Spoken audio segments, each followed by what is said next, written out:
Hi there, it's me, Annalisa Boyd, Orthodox Christian wife, mom to 10, bread baker, candy maker, self-proclaimed doula, accidental midwife, and the author of The Ascetic Lives of Mothers Hear Me, Special Agents of Christ, and creator of saintsbox.com. If you like this content, please like and subscribe and hit the notification button. That's what it's called. I got it. All right, so as promised, I am going to begin my little series on prepping. Um, I'm not a doomsday prepper kind of person, but I do think that it is good for people to be prepared, not to live in fear, but just to be prepared for the unexpected. I think we have examples of saints who did this kind of thing, or just the idea of being prepared so that you can help other people is very much what our faith is about. So I won't be talking about stockpiling. I'm not going to go like super in depth, because there are a lot of channels out there depending on your personality and what kinds of things that you're looking into. And the great thing about YouTube is that um, there are lots of ways to learn to do new skills. Any kinds of skills that you might be interested in learning, you can probably find a video or a number of videos on how to do that. So this isn't going to really be a how-to. I'm going to be sharing my perspective and some resources that I use. If I talk about anything having to do with medicine or herbs or anything like that, I am not a medical doctor. Nothing is supposed to be taken to be used as a way to diagnose yourself or as medical advice. So you have your own resources. I have my own resources for those kinds of things. So just have to clarify that. So I was thinking about this because I've thought about this and been working on learning skills and creating a reserve in my home for some time. I've always been struck by the story of Joseph the all comely from the Old Testament. He was sold by his brothers, went into Egypt, and served Potiphar for a time until he was accused by Potiphar's wife of being inappropriate, and then spent some time in jail, interpreted some dreams for some of the king's servants who went to jail also, and those prophetic dreams ended up coming true. And so when the king had a dream that none of the wise men, nobody could interpret, the servant from the king's court remembered Joseph, and he was brought to Pharaoh to interpret his dreams, which he did so successfully. And it was 7 years of plenty, followed by 7 years of famine, of want. And so his recommendation to Pharaoh was to find somebody who could oversee the gathering up during the years of plenty, so that during the years of famine, nobody would starve. And so he was appointed to do that. He was the second in command in all of Egypt and ended up saving his family. So it sounds like, a lot of times we think of these stories, especially from the Old Testament, as just like children's stories, but they're real stories and we can really learn a lot from them. And I loved that he was able to not only protect the house of Pharaoh, he was able to save Egypt and ultimately his family. And that's kind of what we want to be able to do when we're looking at prepping. Prepping is not just for end of the world, I almost said apostolic. Now I can't think of the word. That's really funny. But it's not the end of the world. I can't think of the word. Stuff that we have to worry about. We're not the apocalypse. There we go. Not apostolic. It's not the end of the world stuff. The oh no, zombies at my door. It can be somebody in your family loses a job, and you have to kind of tighten the belt, but you have a reserve to be able to help in those kinds of situations so that it's not as impactful as it might otherwise be. It could be that there's a gas main leak or something where you have to evacuate your home for a certain amount of time, or flooding or fires. I had a friend who was, or several friends who were part of the fire in Santa Cruz, California, a couple years ago, and they had to leave their home for three weeks. Their house didn't burn down, but were they prepared to be able to grab and go in an emergency? Before that, we have the pandemic. Everybody's having to shelter in place and hunker down in ways that we're not used to in America. We hadn't been in that place before. Not in a time that anybody really remembers. So, yeah, and that taught us probably have a little bit of toilet paper, because that's going first. But it was hard to get some of those everyday items that we were used to having access to. And so having a reserve, I am not at all for hoarding.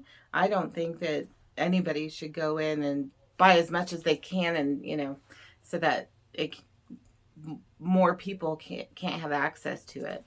And that's what was happening at the beginning of the pandemic.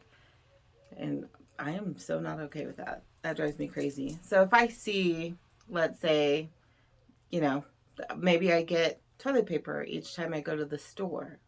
Maybe but one pack. I get one pack of toilet paper each time I go to the store, or paper towels, or some canned foods that my family likes. Maybe I get a few extra cans of things, or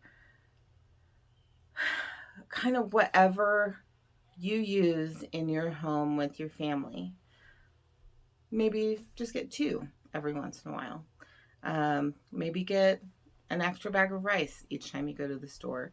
Having something where maybe you have $20 each time you go, because honestly, we all spend more than we planned when we go to the store. So if we do that mindfully, maybe we can build up a bit of a reserve. And at first, maybe we have 3 days worth that will supply our family. And then we can build up to 3 weeks, 3 months, and even a year or more. And there's a guy that I like to watch. His name's City Prepper, or that's his channel. And that's what he talked about. 3 days, 3 weeks, 3 months, and a year or more. And that's a goal that most of us can achieve. Most things, if you get to the 3-month point, most of the time we have an idea. If it's something that's that long, we have some idea of what the game plan is going to be long term. And so if we have 3 months worth for our family, we're doing really well. We also have to think about how we want to make ourselves available to help others. But I'll be talking about that in a different video. In this video, I am going to actually start talking about something other than why I'm doing these. And so this time I'm just going to talk about some books that I have that I think are good to have on hand. You may have some other ones that you've found to be very useful. And everybody's going to have something that is going to work for them. What I have for me may not work for other people, but I think it's good for us to share. It's kind of that skill share idea. And it might spark something that leads us to something else that ends up being useful for our family. Or, what I show you may end up being useful. I don't know. All right, here we go. I'm a homeschooler, so I love books. I collect books. But 2 of the best books, or the books that I have liked the most for our family, and we use them all the time whenever there's anybody with an ailment of any kind. The first one is, but it's backwards. Yep. Smart Medicine for a Healthier Child. And it is a naturopath and a medical doctor and other people who give information. It's topical and it'll have information. Why does somebody have to clean right now? It'll have the conventional treatment, so bedwetting. It'll describe what the ailment is, list the conventional treatments, have dietary guidelines, nutritional supplements, herbal treatment, homeopathy, acupressure, and other general recommendations. And it has it from, it has eczema and headaches and meningitis and obesity and poisoning and sinusitis and tetanus and all the things that freak you out as a parent that your child might get. It has good information, and it's not. I'm a person. I know that there are a lot of people who are very anti naturopaths, and they just think everybody's a quack. And then you have people who are more interested in alternative options, who think all doctors are evil and out to get them. And I am more balanced. I definitely think that there is a time and a place for a medical doctor, and my experience with my medical providers are, we have a very good relationship, even if we don't agree on everything. But we have built trust with each other, and we talk to each other very respectfully, and like the other one is not an idiot, and that's very helpful.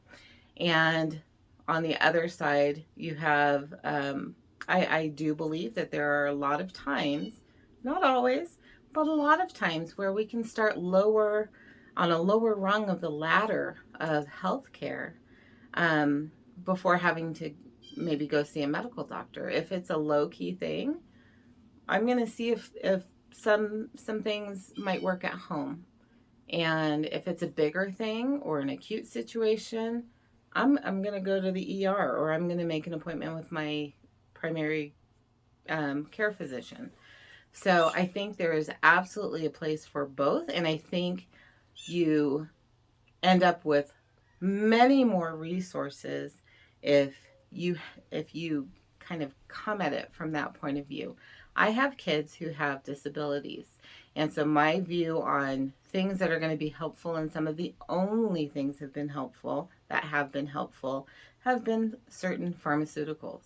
I have other kiddos where herbal remedies, tinctures, essential oils, and other things like that have been very effective, and they have not required the pharmaceuticals.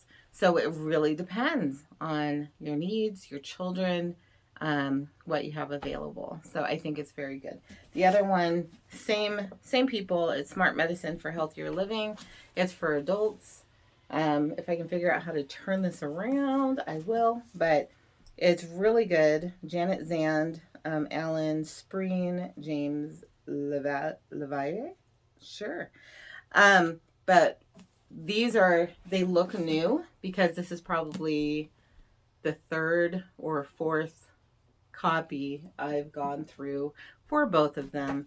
When I had a bladder infection, I did go to the doctor and tried multiple rounds of antibiotics, and tried the recommendations, and it kept coming back, and it kept coming back. And so finally this was more at the beginning of me using these resources, and I was able to take care of the situation and have never had a recurrence.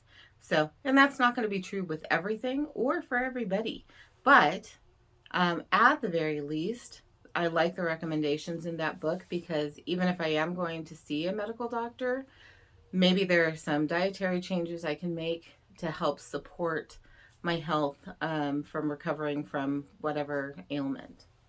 All right, now for the prepper series. So that's like my everyday stuff if anybody's sick.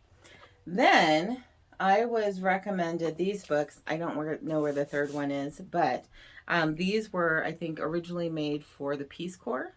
And because often people in the Peace Corps are going into environments that may not have the same level of healthcare resources as other places, or places that we're used to, or bigger cities or whatever.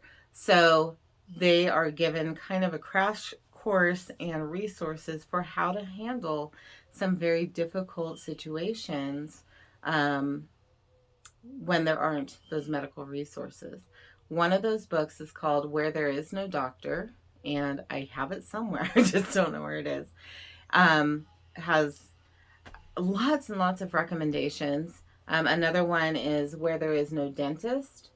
I have not used this at all yet, but I like to have it as a resource, because if we were in a situation where we didn't have access to certain care for an extended period, I'm not talking about, oh no, we have to wait 3 days, but if it were something where there were, we had months and I had somebody with an infection and, some or damage or something like that, I'd want to know if there are ways that I can help if I have no other resources. I have no interest in pulling a tooth or doing any kind of oral anything, but I like having the resource available to me. The third one from that series that I have actually used a lot is a book for midwives. And this is not talked about a lot when you're talking about prepping. It's like nobody has babies anymore or something. And it is beneficial, in my opinion, if you want to be well-rounded in reviewing medical resources for emergency situations, that something like this is very helpful. Now, it does talk about things like sanitizing instruments and banana leaves and stuff like that. So obviously I don't have banana leaves. I have my pots and pans, but it does give really good information about what you may encounter, and especially some of the emergency situations you may encounter. If you're in a situation where medical help is not readily available, you may be in a situation where you're having to help a woman who is having a baby or pregnant. So I really love this one. And then if you want to get down to the real nitty gritty, a huge resource, and this was put together by a medical doctor. It's Dr.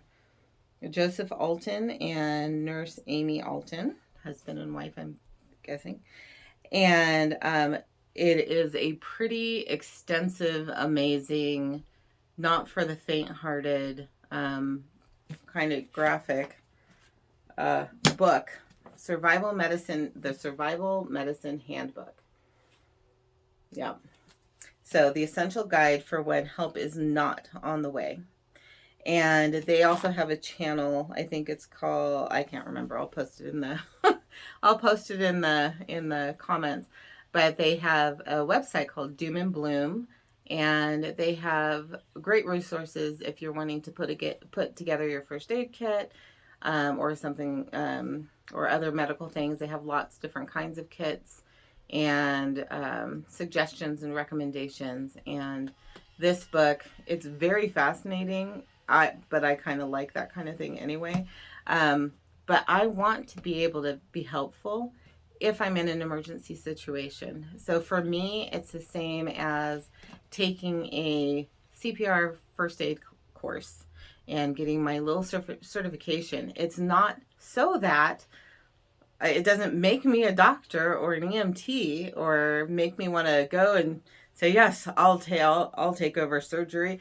I don't want to do any of those things, but I do want to have the resources that can help me be helpful and effective if there is a huge emergency situation and there is no help available. There is usually, thankfully at this time, there is help available. So this stays tucked in the in the bookcase. But if there were a time that it was not available, I have some resources. Then, so on the other side of like the medical is the herbal. And I do like, and have for a long time, I make tinctures and salves, and they have been very effective. we've been running into situations, and again, not recommending anybody do anything uh, um, outside of what their doctors recommend, but we have been finding that there have been quite a few times recently that some of the pharmaceuticals that we rely on for some of our people are not as readily available. There is the supply chain issue that we've all been experiencing. And for some of my kiddos, it's very important that we have some alternatives for their sake and for everybody else. So, and even things for my husband who has severe allergies.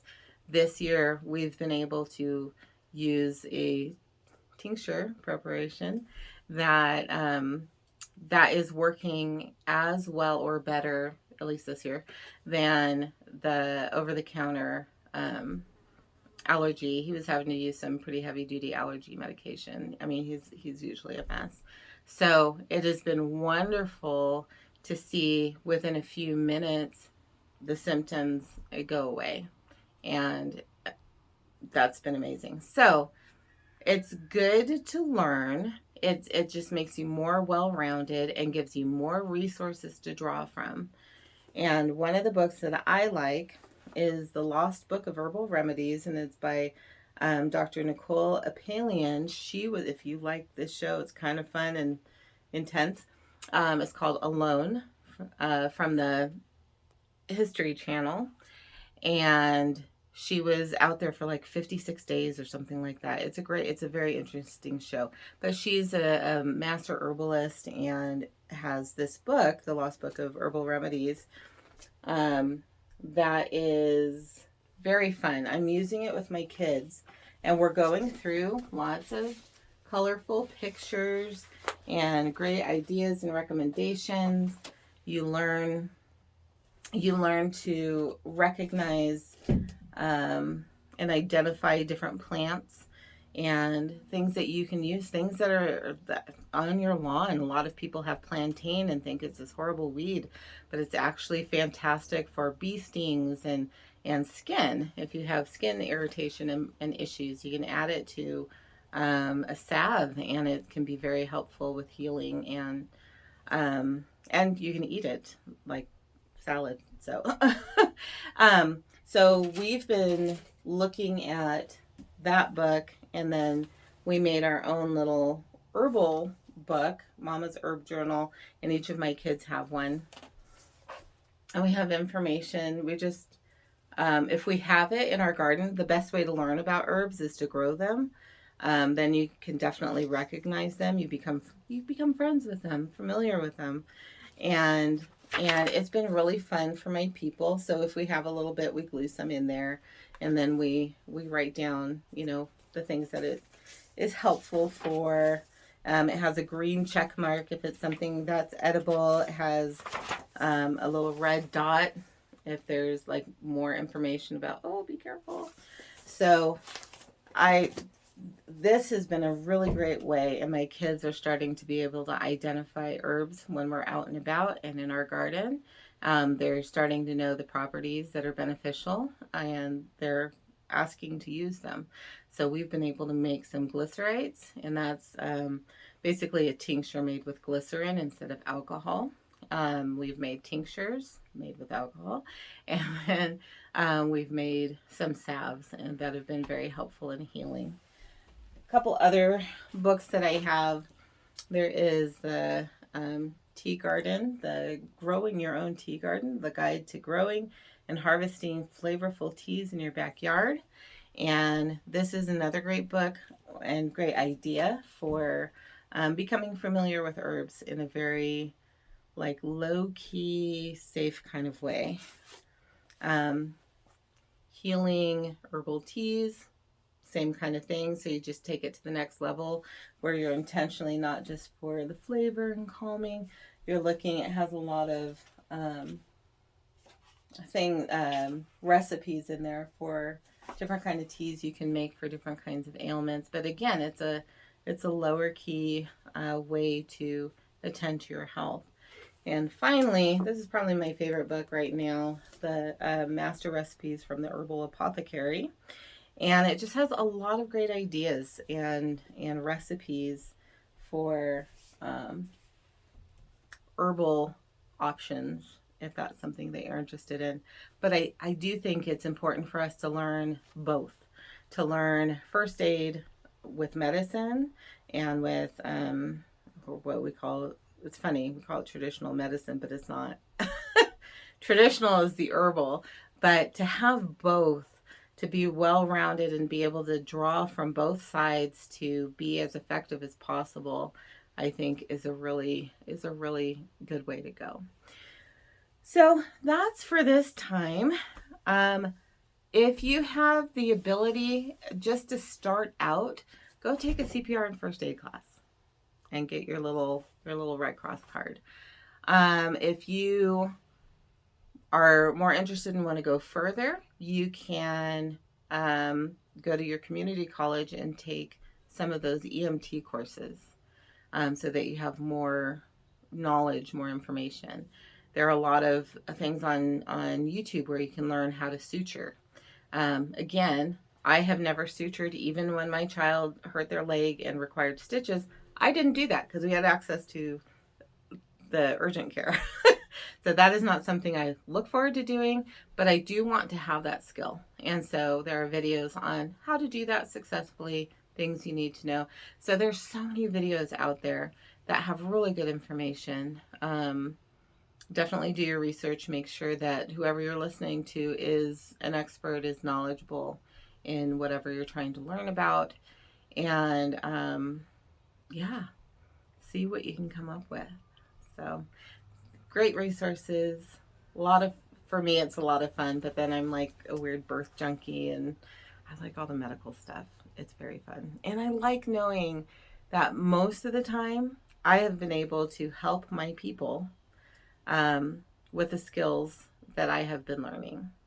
Not always. And because of the skills that I've been learning, I know when I'm not even thinking about what remedy I might be able to help with because we're on our way to the hospital. So, yeah. So having wisdom allows you to be able to act appropriately and make the best decisions for your family. So there you go. I will be talking more about first aid specifically. Oh, there's a dragonfly in there. Hi. Okay, that was fun. I will be talking more about first aid specifically and other resources that we have in our family and something specific for the kids. So my kids will join in for that one too. So anyway, yeah, so fun. But let's keep working out our salvation one mama moment at a time. Prep a little here and there. Just build some resources slowly. And you will find it's amazing how quickly you're able to build to that 3-day, 3-week, 3-month, and even a year or more of having resources for your family. So anyway, goodbye.